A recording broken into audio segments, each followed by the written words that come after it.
This is a new environment that we are recording in today, Rach. Yep. It's lovely. So much to look at. I hope we don't get too distracted while we are trying to record. So we're sitting outside of my house under this beautiful tree. A little bit of light filtering through from the sun. Mm-hmm. I'm looking at my garden. Oh, man. I'm looking at your camper and two random chairs that look like they're just out of place because we took the table. Oh, the two random chairs covered in lavender plants and Beach towels. beach towels. Yeah. Listen, we live that swim life here, so there are always towels drying somewhere. Mm-hmm. Yep. Cannot get away from it. Mm-mm. That's like the worst feeling too, as a mom, when you walk into a bedroom and you're like, what is this? Did you just take your bathing suit off and just keep it on the floor? You probably do not have that problem, but I do. Only if she really gets distracted and forgets, but she's changing her swimsuit 2 to 3 times a day right now. Yeah. She comes home from one practice, changes her suit immediately into a dry suit because she usually has about half an hour, give or take, before she's out the door to the next practice. And she hangs hers up. She's pretty good at it. And she's in the routine now of hanging her towel outside before she comes in the house. Yeah. Isla sucks at it. But yeah, she's also 4. So I'll give her a pass on it. But do you know, the one thing, I bought Isla some new suits this year, and they were putting snaps in the bottom of them, which I thought was ingenious. In the crotch? In the crotch. Why? I mean, maybe because we're afraid they're going to pop open as adults, but it makes... I don't need that in my life, Rachel. It makes going to the bathroom so much easier. Because the other thing I was thinking about is, thank God Evie has multiple suits, because there's nothing more difficult than trying to put on a wet bathing suit back on your body. Right. Like those two visual things. Snaps in the crotch for easy access to go to the bathroom. Or also sexy time on the beach, right? Because everybody wants sand in your vagina.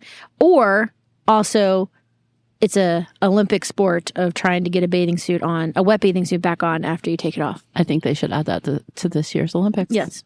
That would be very good for Paris. I feel like that just is very Parisian. Welcome to the athletes' village, where you can just unsnap and have some fun. Yeah. I bet everyone listening right now is visualizing those two activities. You're welcome. Oh my gosh, this breeze is so nice. It's lovely. It's a good thing we have windscreens on our mics. Hopefully none of this comes through. I think we're good. I think we'll be all right. So, it's been a minute since we've recorded. Summer has descended and wow. Chaos. Energy shifting, different schedules, just... It's a good thing we do runs where we catch up. Yes. So that we have episodes ready to go. Correct. Yeah. But yeah, welcome. Welcome to Two Mystic Mamas. The outside edition.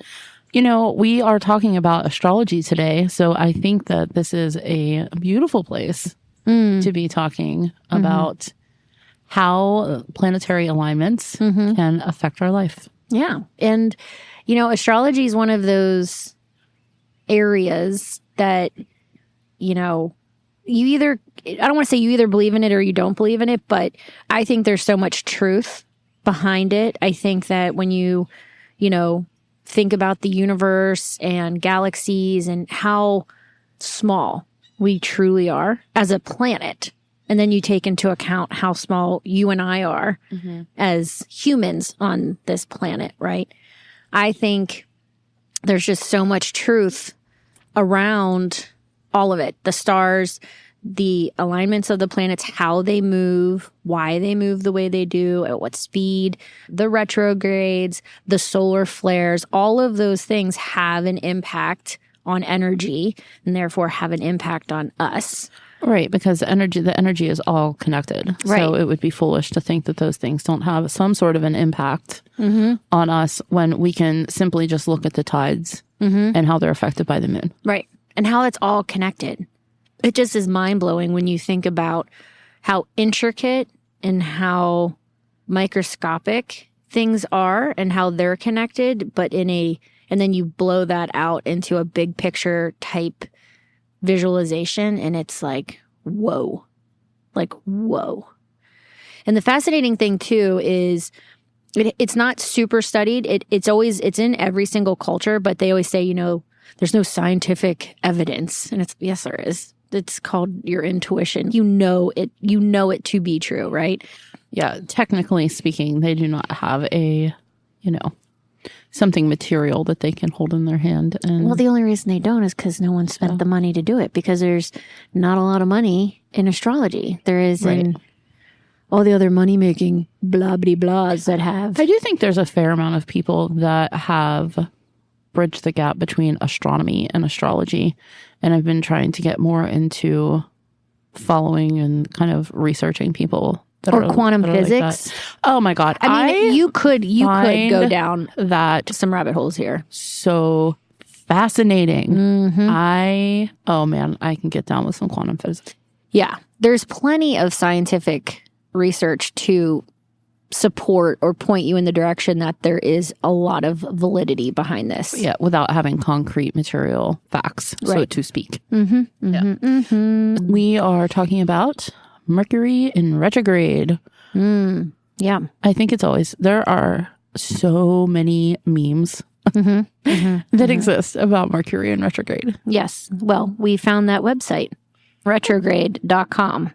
And it's a legit website that, I think too, especially with, Mercury has such a negative connotation when it goes into retrograde, but like naturally all of the planets retrograde at some throughout the year. But we're in an interesting year in 2024 where we have 6 planets that are going to be in retrograde. Do you want to explain what that means? So if I remember correctly, and again, I'm not a scientist, okay, so don't come for me. But are you sure Thomas Edison? Yep. Mm-hmm, mm-hmm. You mean Albert Einstein? Or do you mean Benjamin Franklin? Ben Franklin? We don't know. If you guys don't know, there was an episode, a couple episodes back, where Kristen had written down we call them Rachelisms in my inner circle, that was basically like, I know a lot of things about a lot of stuff because Albert Einstein did. I don't remember the whole quote, but basically I had said that Albert Einstein created the light bulb, which is not true. And then in the podcast, I said that Ben Franklin created the light bulb, which is also not true. So I'm also not a historian. Okay. So let's just put those two things out on the table. I was at the pool right after that episode came out, and a friend of ours came up, and she's known Rachel for far longer than I have. One of my best friends. We live together. We've experienced a lot of life together. So yeah. And she came up to me and she was like dying laughing. I just love how you just let her go and then you just keep going on. I'm like, yeah, who am I to bring Thomas Edison into this conversation? She's also the friend that like is yelling at the radio when she's listening to the podcast. We love you, friend, so much. Yes, we do. If you want to come on the podcast, you can share some of these stories about me. So anyways, retrograde is where the Earth's alignment is to the sun, and the planet that is in retrograde appears to be moving backward in the sky, but that's not actually what is physically happening. It's just the speed at which planets move. It just all changes. It just goes slower. So it appears to be moving backwards. Backward. So in retrograde, you're like moving backward. What would be the forward motion of not retrograding? What's the opposite of retro? Futuristic? I don't know. Futuristic grading? Futuristic grading. I think it's just called moving, like when it's moving direct into a sign. Okay. All right. See, don't come for me. I'm not an astrologer. But yeah, so when a planet is in retrograde, especially when we're talking about Mercury, again, it gets such a bad rap. And I feel like it's called prograde. Prograde motion. It is called moving direct, but the terminology is prograde. There you go. Yeah. So now this is turning into a science episode, so you guys can all learn with us as we also learn as we go. And I remember when I first learned about Mercury retrograde. It was probably 5 or 6 years ago, and I didn't even learn about it. I just remember people immediately being like, "Is Mercury in retrograde? Oh my God, blah, blah, blah, blah, blah. This thing happened, and I'm in such a bad mood. So Mercury must be in retrograde." And I just remember it having such a negative connotation. And now that I've learned more about the retrograde, it really is a time for reflection and pause. Right. And just taking things a bit slower and comprehending things and not jumping, which I think is such a good lesson for us as humans, where we do these things, we live our lives, we go about our schedules, and then we can get caught up in, kind of forgetting the joys and the purpose of why we're all here. Bless you. Oh, bless you. So Kristen sneezes like a fairy. If I were to envision what fairies sounded like when they sneezed, it's like Tinkerbell sneezing. We have the daintiest little... I think it's important to note that Mercury retrograde happens 3 or 4 times a year. Every year. Every single year.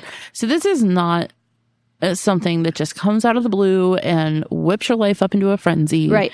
It's a natural cycle. Right. That happens throughout the year. It usually lasts around 3-ish weeks. The one that's coming up is going to be August 4th through the 27th. The official retrograde. Retrograde. And then you have a pre-retrograde and a post-retrograde shadow period. Yes. That lasts about 2 weeks, where you can still feel the effects. Yeah. But really, again, this is a natural cycle that is giving us time to pause and reflect and reassess. Mm-hmm. Mm-hmm. Right? It is highlighting some things that maybe we need to pay attention to. Yeah. Mercury governs themes that are all around communication, technology, thinking, and travel. And so naturally, those things are in our day-to-day daily lives, like communication, whether you're communicating with folks at work or you're communicating with the members of your household or you're just communicating with yourself. It's just a time to be mindful, right? That how you communicate and what you say, there are words that are so powerful. And I, really try to be mindful of that. I can be quick to react based on, words that I receive. I know that that is a trigger for me, the way that they are delivered. And so I have, I just take that time to try to work on that part. But also, technology, there can be major hiccups with technology, which, also can affect especially work. And so when these things happen, right, because life is bound to happen, and it's how we choose to react that is within our control to situations. And if it is during retrograde, Mercury retrograde, they can feel more intense because the energy is more intense. So it's just a good time that if you know that we're in Mercury retrograde and something happens, which it's going to because it's life, it's a time to just pause and reflect before having major reaction. Right, because if we take a step back, we can actually harness the power of Mercury retrograde for our own personal growth. Absolutely. And, we have a couple of things that are happening. Like you mentioned, it's like the time of, or it's directly related to communication, right? What's also happening in this one in particular is that it's moving through 2 zodiac signs. So it's going to start in Leo and it's going to move through Virgo as it goes through the end of August. So really in the beginning of August, it's going to be highlighting, those themes that come with Leo are like creativity and self-expression and leadership and stuff like that. So you might see yourself challenged more in those areas during that first part. And then as it moves, I think like around the 20th to the 22nd, it'll move into Virgo. And that really is the organization, detail-oriented health sector of our lives. It's actually kind of cool. That's super cool. All of this is happening at once. It's giving us a huge amount of area of our life to kind of reflect and see maybe where we need to redirect the sails. Mm-hmm. And we also have a new moon smack dab in the middle of that. Yeah. And so you have different types of energy kind of culminating and coming together. And I think too that I would just encourage that, again, when things happen in life that you find so triggering, you're probably going to be even more triggered because of the energy at the moment. But it's all about perspective. And when you're able to not react and take a step back and just evaluate it and try to have a different perspective or view on it, that can gift you a lot of growth. What are some of the most common misconceptions that you've heard about Mercury in Gatorade, as they call it? Well, I don't know if it's a misconception, but I think just that it's easy to blame Mercury in retrograde when life doesn't go your way. Right. And when shit is hitting the fan and you're like, oh my God, it's Mercury in retrograde. Fucking blame the planet. And it's okay. I mean, that's a choice. You can totally redirect the blame and I'm not saying blame yourself either, but I'm just saying that I think that it has such a negative connotation. And I think that it's such a time to just remain calm and slow down. And it's so hard sometimes to slow the fuck down. Right. It is so hard, especially as women and as mothers, where our brains are constantly like, go, go, go, go, go. The other thing is that it doesn't have to be a self-fulfilling prophecy, right? If you have decided that everything is going to turn to shit and your life is going to fall apart during Mercury retrograde, then you're going to create that. Yeah. 4 times a year. Right. Right. So I think the more people understand about Mercury in retrograde, the more that they can embrace that time where even if they forget, like when you guys are listening to this, Mercury will be in retrograde. And it's one of those things that you can listen to this podcast and then for the next 3 weeks, you will remember when things start to go a little haywire or screwy that, it's just part of the energy that is surrounding you at the moment. And it's not a bad thing. Life doesn't have to stop. No. Right? We don't have to. Yes. You will hear all the time that don't sign contracts, don't enter into agreements. Don't make major like purchases. That. Right. Unless they have, what'd they say? Don't make any major purchases unless they have really good return policies or, if you purchase a car, if they have good warranties. Right. But the thing is that you could find something in the planetary alignment on any given day. You could find something in the planetary alignment on any given day that would tell you not to make a decision. Yeah. Or that everything's going to fall apart. And I would just say, double check the details, be cautious, and, be more mindful, be more thorough. This is a time to really practice mindfulness. Yes. Rather than thinking that everything has to fall off the rails and, The other thing that I want to touch on too with that too, Kristen, is I have found in the last 7 months since we started this podcast and that, I left my job, that I keep coming back to the word surrender and allowing myself to surrender to things that are out of my control. And a lot of times with Mercury in retrograde too, that's what it can feel like. It can feel like there's a lot of things that are chaotic and crazy and they're not within your control. And I find that when I am starting to feel like that, it is so much better for me to just surrender. Yeah. Another term that I use a lot is I just give it over to God. I give it over divine source energy. If things are like just too overwhelming for you, that's a completely valid place to be and a valid feeling. But you also, in that same breath, don't need to control everything and you can just surrender it. You can literally let it the fuck go. That song is so annoying and so catchy and it was so well written, but just let it go. Surrender it over, let go of the control. And I struggle with that. Yeah. I struggle with having that control sometimes. I think a lot of people do. Dude, I thought that bird was coming in for I was like, oh, he's going to sit on the table with us. Remind me to tell you a story. Okay, tell me a story. This morning, we had just woken up. We were laying in bed So I have the Merlin app on my phone. Do you have this app where you can listen to the bird sounds? So you record. You've told me about this app. So why is it called Merlin? Now I need to know because I don't know. It's called Merlin Bird ID, and Cornell University runs it. It's a study. Fascinating. Yes, it's very cool, actually. It is a free app. And well, now I need to get it. Yeah. So you record the sounds around you, and it'll pop up and tell you what the birds are. You did it with me down here. Right. Okay. So this morning, all the birds were talking to me as soon as I woke up. So I started recording. And did you have a bald eagle? I didn't this morning.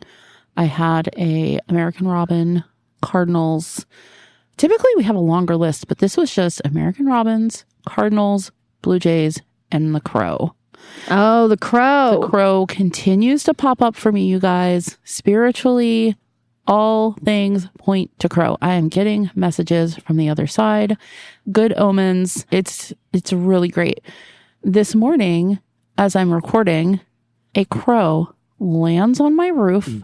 I could hear it. I was like, what is this sound? And I have skylights above my bed. Yeah.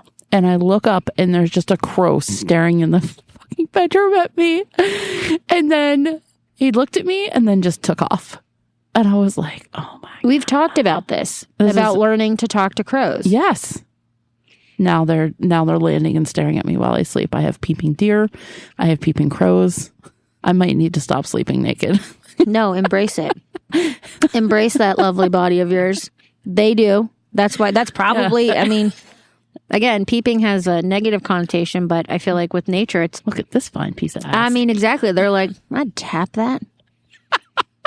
So, okay, so... Well, I'm glad that we now know that you would have a relationship with a whistle pig, and I apparently attract crows with my magical feminine body. Mm-hmm. But now it begs the question, how do you talk to crows? I don't know, but I was researching through some books afterwards this morning. Mm-hmm. I pulled my card, and then I was like feeling inspired to pull a bunch more. And I pulled out a book that I've had since high school. Wow. And Charlie was like, he saw it sitting there. He's like, when did you get this book? And I was like, oh no, I've had this. And the copyright was like 1996 or whatever when I looked at it. And so there is actually a ritual in there for finding and trying to communicate with your animal totem. Mine's also a bird. I mean, I feel like I have wolf energy, right? Like I feel that, but these crows, man, hold on, we're being invaded. Please pause. Please enjoy this break while the helicopter lands and Rachel enjoys her chocolate. Our lightning bugs have been so magnificent. So good. So magnificent.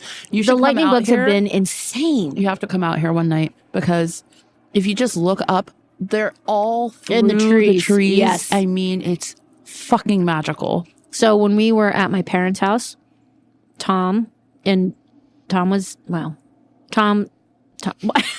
I like how you tried to not say his name and you're like, well, you know, Tom. Let me say something that's not his name. Okay, so Tom. You know what? We can leave it in. I know I have his permission. He's from Tasmania, which is a state in Australia. Tasmanian Tom. Yeah, Tasmanian Tom. And they don't have lightning bugs. So it was so interesting because he's the same age as me, and it was like the first time he's seen lightning bugs in his life. Oh, I'm so glad he had that experience. Was he freaked out by them, or what? He thought it was amazing. Oh, that's so cool. He thought it was just the coolest thing. It's like kind of like seeing bioluminescence for the first time. I was just gonna say that. Yeah. So here's kind of a little bit of what we have going on, and this is really focusing on themes of like community as well as individuality, innovation, and a really powerful time for releasing old patterns and new ways of thinking, which is so fantastic as we're kind of be moving towards the end of summer here, right? So we actually have a new moon on August 4th, which is the start of Mercury retrograde. And the new moon is always correlated to setting new intentions, right? This is where we plant the seeds. And because this is in Leo, this really has a lot to do with like self-confidence and personal projects, right? Stuff like that. And while the new moon is typically when we start new ventures, and we have this Mercury retrograde, which is telling us to slow the fuck down. I want to give some pointers just on kind of how to move through that new moon energy. And the biggest thing I would say is continue with your life, set your intentions, but do it with flexibility, right? Do it in a way that it's not set in stone. This is really a time to focus on the internal work that we're doing. We've talked about the shadow work, clearing up communication, not just with others, but with yourself. What messages are you sending yourself? And really embrace the patience and adaptability that comes with this season, right? And harness the energy of the zodiac. It's there. Harness it, right? For sure. For sure. We should probably just touch on what does that mean when we say harness the energy of... So each sign, and now if you've looked into your natal chart at all, you'll find that you have a sun sign, moon signs, rising signs, all your planets, everything is in a certain place when you're born. And this can tell us a lot about ourselves, about our lives and our personalities and things that we're just generally drawn to in life. And there are certain signs that are ruled by Mercury that are going to be more affected by this retrograde than others.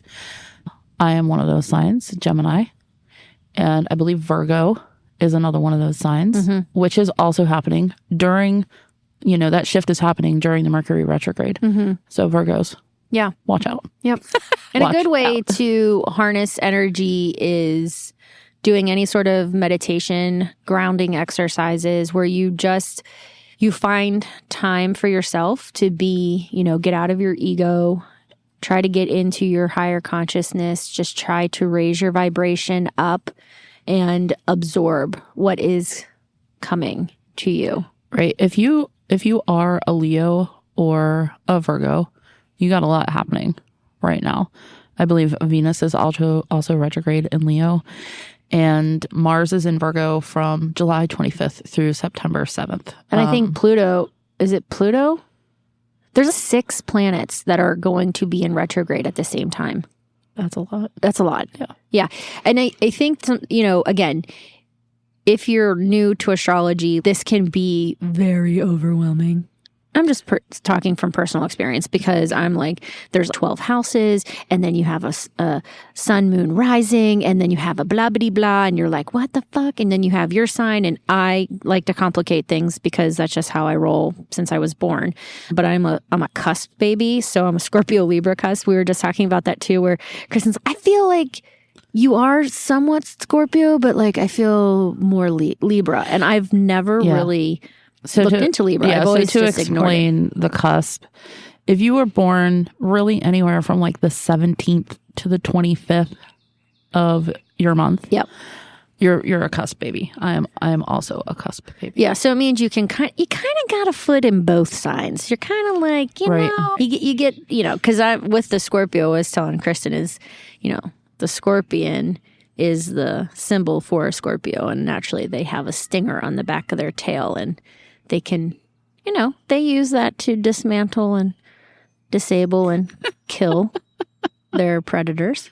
I'm not saying I've done any of those things, but Rachel's coming for you guys.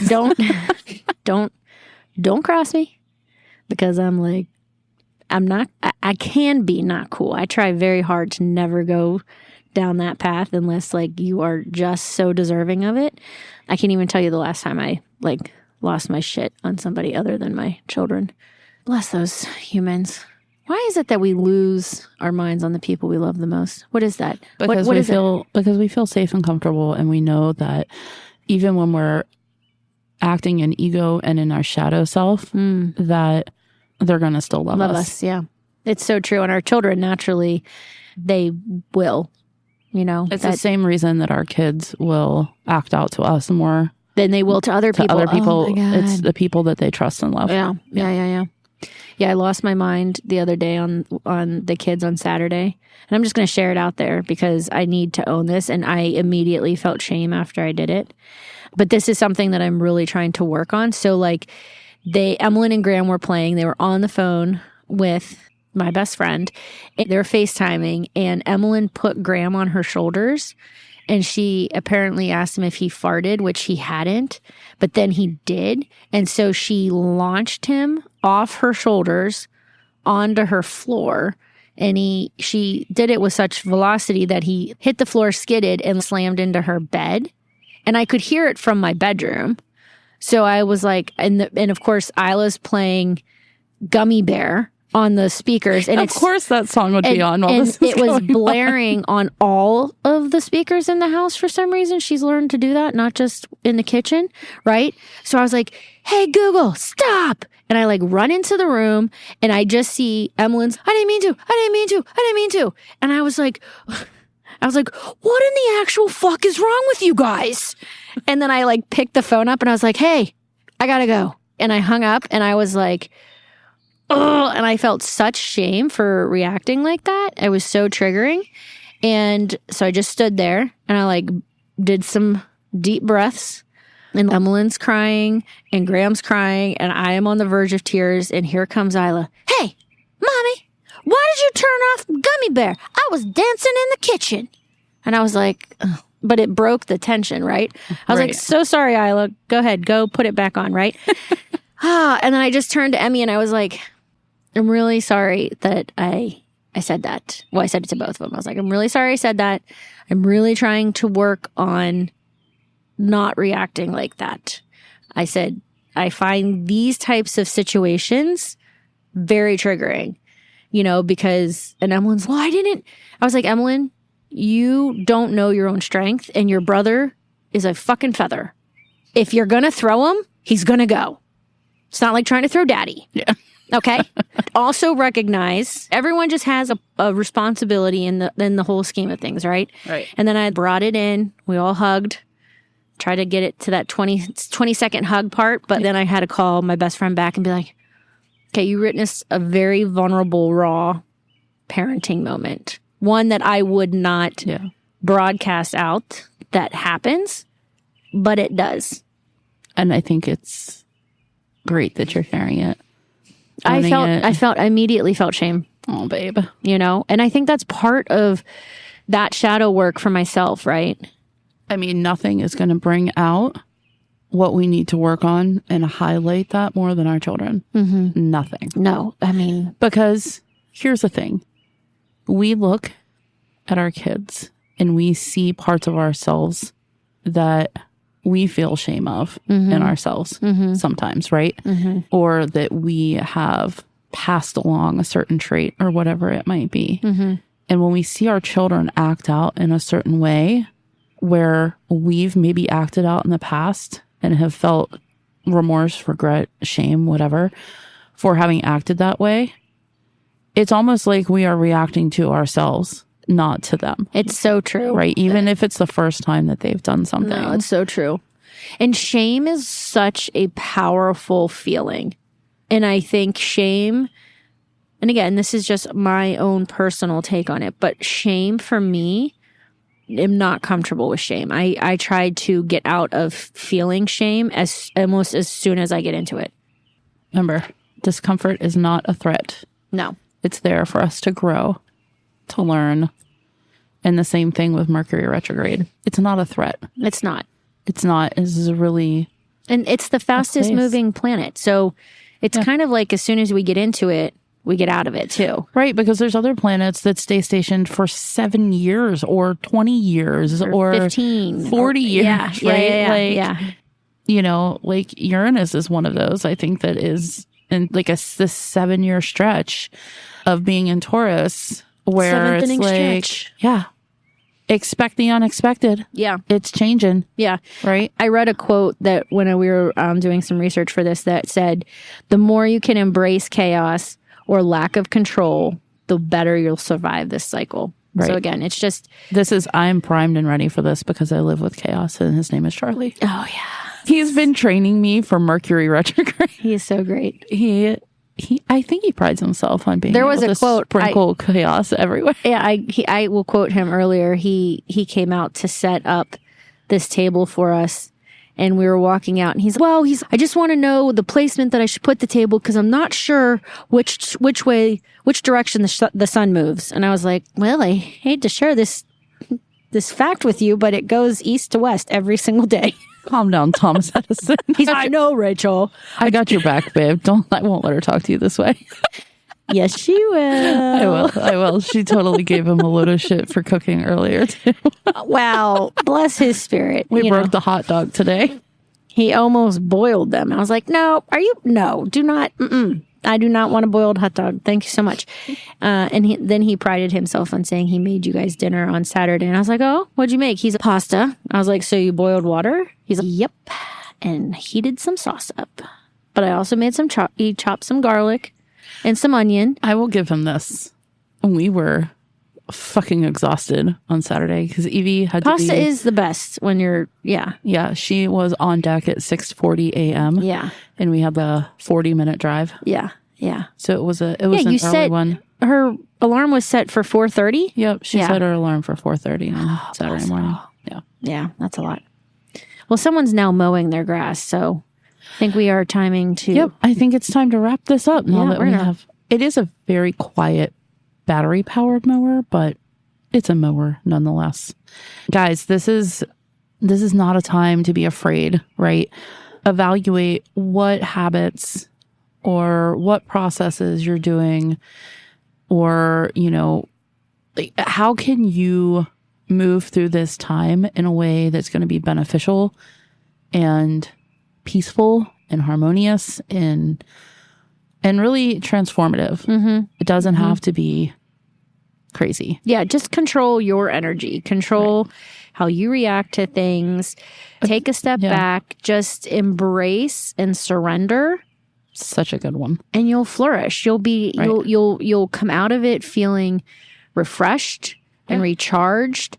And and the more that you practice this when retrogrades happen, like it's just a habit that you'll build on. So and like what lessons and learning, like journaling, what lessons am I learning, and how is this going to have a positive impact on my life? Yep. It doesn't have to be negative. No. Nope, doop, doop. All right, so get out there and have some fun. We love you. Thank you for supporting us. Thank you for sharing our podcast. Ooh, big news. We're now on TikTok. Oh my gosh. Yeah, we are. Yeah, we're making small steps every little step that we take.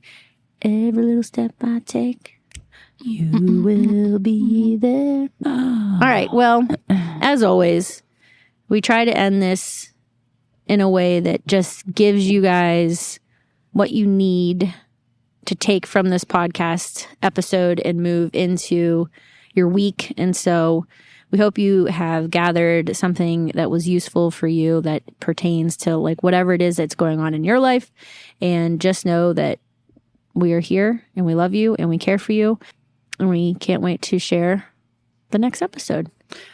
Our next episode that we're recording is going to be our first guest. I know. Destination Podcast. Things are happening. Yes, they are.